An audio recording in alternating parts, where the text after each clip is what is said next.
Asia cup 2025 ছিল উত্তেজনা ও নাটকীয়তায় পরিপূর্ণ এক টুর্নামেন্ট।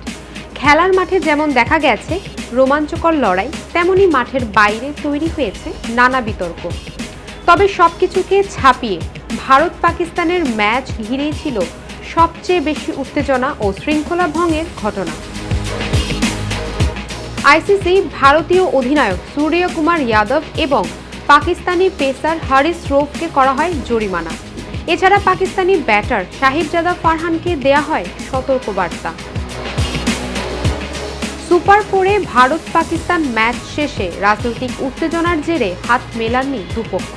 ম্যাচ চলাকালে গ্যালারিতেও ছড়িয়ে পড়ে উত্তেজনা। দর্শকরা বারবার হারিস রৌফকে উদ্দেশ্য করে কোহলি কোহলি স্লোগান দেন, এতে প্রতিক্রিয়া জানান রৌফ। অন্যদিকে এশিয়া কাপের রোমাঞ্চকর ফাইনালে পাকিস্তানকে 5 উইকেটে হারিয়ে চ্যাম্পিয়ন হয়েও ট্রফি হাতে নেয়নি ভারত। এশিয়ান ক্রিকেট কাউন্সিলের সভাপতি মহসিন নাকভির হাত থেকে ট্রফি নিতে অস্বীকৃতি জানায় ভারতীয় ক্রিকেট দল। মহসিন নাকভি মূলত পাকিস্তান ক্রিকেট বোর্ডের চেয়ারম্যান এবং দেশটির স্বরাষ্ট্রমন্ত্রী।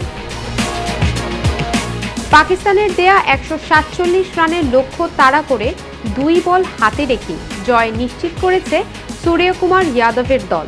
ম্যাচ জয়ে নায়ক তিলক বর্মা, যিনি দায়িত্বশীল এক ইনিংস খেলে অপরাজিত অর্ধশতক পূর্ণ করেছেন। এদিকে ম্যাচ জিতে ট্রফি গ্রহণ না করলেও ভারতীয় দলের ক্রিকেটাররা ট্রফি ছাড়াই নিজেদের মতো করে উদযাপন করেন এবং মাঠের ফটোগ্রাফারদের জন্য চ্যাম্পিয়ন হিসেবে পোজ দিয়ে ছবিও তোলেন। তবে ট্রফি না পাওয়ার ক্ষোভ ঝেড়েছে ভারতের ক্রিকেট বোর্ড। তারা আইসিসির সভায় কড়া প্রতিবাদ বলে জানিয়েছে।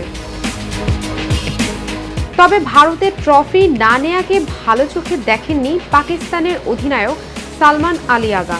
ভারতের এমন আচরণ পুরো ক্রিকেটকেই অসম্মান করেছে বলেও মন্তব্য করেন তিনি। সব বিতর্ক ও নাটকীয়তার পরেও ক্রিকেট প্রেমীরা শেষ পর্যন্ত উপভোগ করেছেন ভারত পাকিস্তানের ঐতিহাসিক ফাইনাল। অনেকের মতে এটাই ছিল এশিয়া কাপ 2025-এর সবচেয়ে বড় অর্জন। শ্রাবণী সরকার, গ্লোবাল ভয়েস 24।